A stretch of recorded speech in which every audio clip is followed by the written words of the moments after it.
Եթերում CBC-FM-ի նորությունների թողարկումն է, խոսափող է Մոդեն, Հասան Օմարը, Սաբինա Բայրամը և Աթիրա Իսրաֆիլը։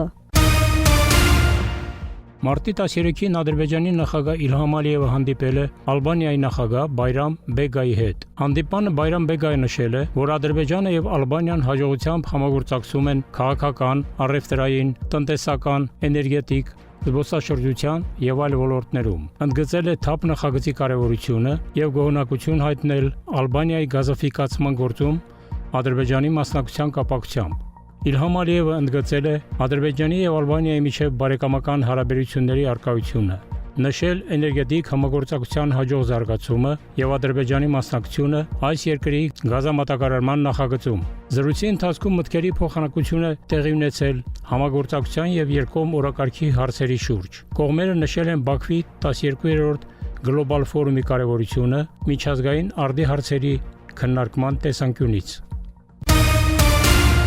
Խոջաուի ցեղասպանության արդյունքում զոհվել է 613 մարդ, այդ թվում ավելի քան 100 կին և 60 երեխա,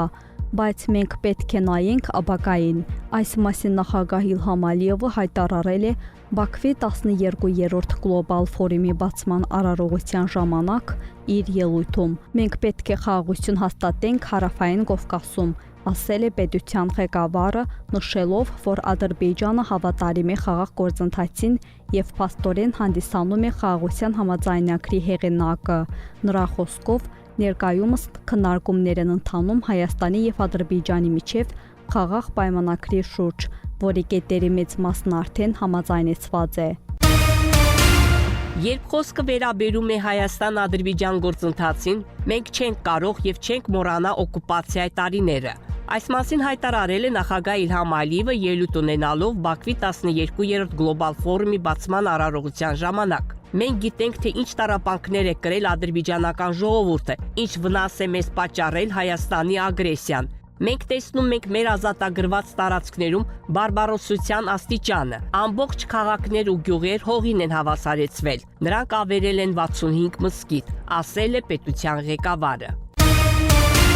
Թուրքիան կողմ է հանդես գալիս Բաքվի գլոբալ ֆորումի և թուրքական Անտալիայի ֆորումի միջև համագործակցության զարգացմանը։ Այս մասին լրագրողներին ասել է Թուրքիայի նախկին արտգործնախարար, խորհրդարանի պատգամավոր Մեվլութ Չավուշօղլուն։ Բաքվի գլոբալ ֆորումի շրջանակներում կքննարկվեն այն իրողությունները, որոնց երեսվում է աշխարհն այսօր։ Մեր պարտքն ենք համարում մասնակցել նման միջոցառման։ Մենք նաև մտադիր ենք ամրապնդել համագործակցությունը Բաքվի գլոբալ և Անտալիայի ֆորումների միջև։ Միջոցառմանը կքննարկվեն նաև այս համագործակցության հեռանկարները, ասել է նա։ Բաքվի գլոբալ ֆորումը մեծ ուշադրություն է գրավում համաշխարհային անկայունության պայմաններում։ Այս մասին ասել է Ֆինլանդիայի նախկին նախագահ Թարյա Հալոնենը Բաքվի 12-րդ գլոբալ ֆորումի շրջանակներում։ Այս ֆորումը տարիների ընթացքում հավաքում է բազմաթիվ մասնակիցների։ Այս անգամ ինձ թվում է նրանց թիվը ռեկորդային է։ Կարծում եմ մարդիկ ակտիվացել են, քանի որ գլոբալ իրավիճակը մնում է անկանխատեսելի։ Ուստի մենք ինչպես նախկինում ձգտում ենք պահպանել այս երկխոսությունը և շարունակել նման հանդիպումները, նշել է Հալոնենը։ Նա նաև ընդգծել է, որ Ֆինլանդիան լավ հարաբերություններ է պահպանում համագործակցության ձգտող բոլոր երկրների հետ և մնում է ՄԱԿ-ի ակտիվ անդամ։ Հեռախոսազրույց է տեղի ունեցել Ադրբեջանի արտգործնախարար Ջեյհուն Բայրամովի և Իրանի արտգործնախարար Սեյեդ Աբբաս Արաքչիի միջև։ Այս մասին հայտնել են արտաքին գործերի նախարարությունից։ Հեռախոսազրույցի ընթացքում քննարկվել են Ադրբեջանա-իրանական երկկողմ հարաբերությունները և տարածաշրջանային իրավիճակը։ Ջեյհուն Բայրամովն ընդգծել է քաղաքական երկխոսության կարևորությունը երկկողմ հարաբերությունների զարգացման գործում։ Նշվել է էներգետիկայի, տրանսպորտի և ներդրումային ոլորտներում համատեղ նախագծերի ռազմավարական նշանակությունը։ Ընդգծվել է, որ Իրանի տարածքով անցնող տրանսպորտային միջանցքները, ենթակառուցվածքային նախագծերը, որոնք Ադրբեջանի արևմտյան շրջանները կկապեն Նախճիվանի ինքնավար հանրապետության հետ, նոր հնարավորություններ են բացում տարածաշրջանի համար։ Կողմերը նշել են նաև միջկառավարական տնտեսական հանձնաժողովի դերը երկու երկրների միջև առևտրատնտեսական հարաբերությունների զարգացման գործում։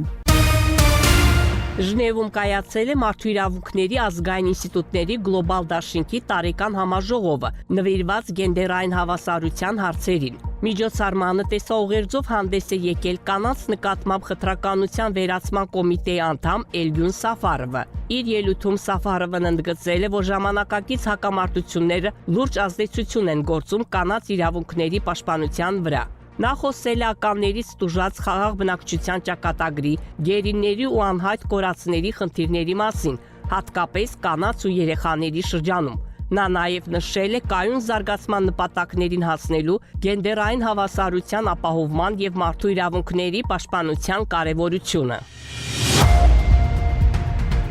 Դուք լսեցիք CBC FM-ի լուրերի թողարկումը, հետևեք մեր լուրերի հաջորդ թողարկումներին։ Իսկ այժմ եղանակի մասին։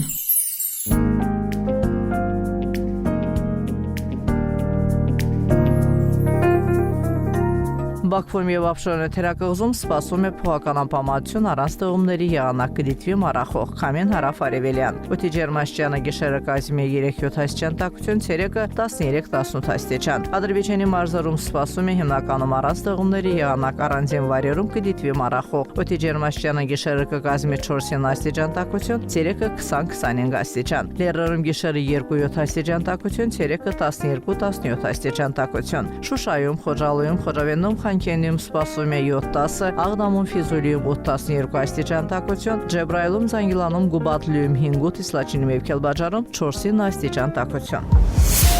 102.7 FM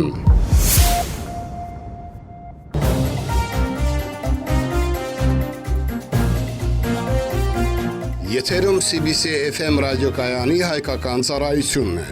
Շարունակում ենք մեր հաղորդումները։ Այժմ ձեր ուշադրությանն ենք ներկայացնում Գյուլնար Ղարաբաղլու հայաստանյան իրողություններին նվիրված հաղորդաշարը։